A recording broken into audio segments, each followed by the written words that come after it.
guys, it's such a privilege to sit down with the three of you. Your performances took my breath away. Oh, thank you. This movie's been sitting with me since I saw it about a week and a half ago. I can't stop thinking about it, so thank you so much. Thank you.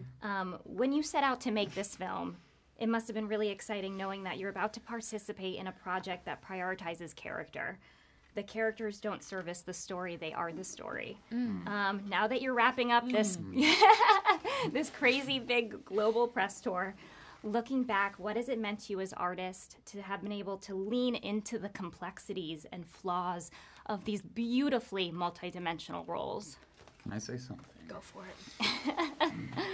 It's, I think personally, for myself, it's really gratifying because I think very rarely do you get the opportunity as an actor, especially for something to be such a commercial blockbuster, if you will, for it to be so poignant and driven in that regard.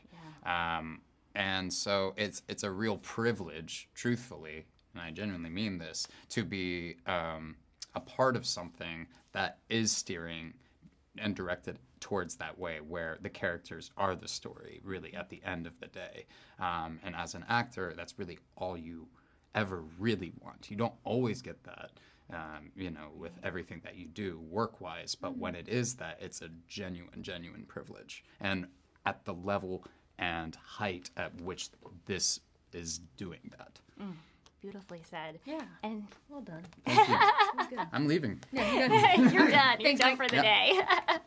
No, but it was exhilarating to watch, I think, because of everything you just said. And it was a joy as an audience member, as a lover of film, to have that, to get that artistry that Luca brings. That's so sensational and but then to have your characters be so enthralling and just it was beautiful. Truly. I think I want to talk about the intimacy for a second. I know y'all have been asked about this countless of times, but I think intimacy, whether it's physical or emotional, is so essential to great storytelling. I'm grateful for this film's achievement to exude sensuality, sexiness without sexualization or objectification. Can you guys talk about that and how working with an intimacy coordinator, I know you brought one on, which is incredible, kind of helped to create a safe environment, but also add to the integrity of the film?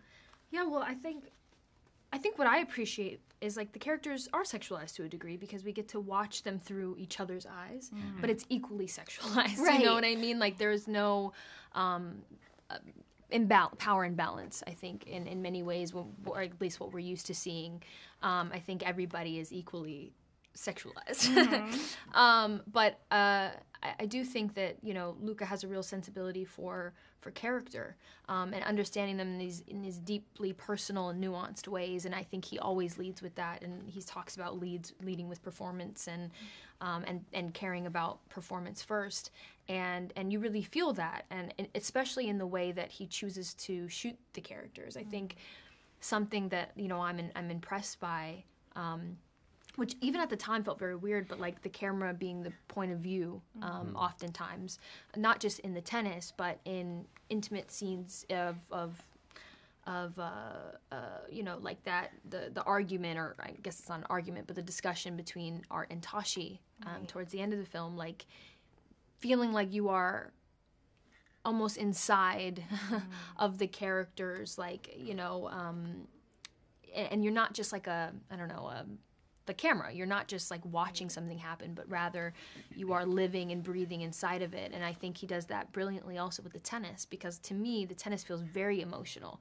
And even if you don't know a thing about tennis, you know what's happening. You can track who's winning, who's losing, and emotionally where they are in their lives. So, for me, intimacy is so much more than, I think, sex or whatever. He finds a million different ways to express that, even when they are on the opposite sides of a tennis court. It's like they might as well be touching. Absolutely. So yeah, I think that's really powerful. And then having an intimacy coordinator is important, just because I came up in an industry when I started doing roles like that. It already existed, and so I don't really know what it's like to do it without it. I can't even imagine. I think that would be kind of strange and weird. So I'm very grateful that it was a position that already existed, and something that, like I said, it's important to have an advocate who's like a third party who can, kind of non-biased, just have your back in those ways. And I think I'm also very grateful that I have two wonderful people by my side who are making this as well, that like I know had my back as well. So that contributes to the safety of the environment that you need to make this happen.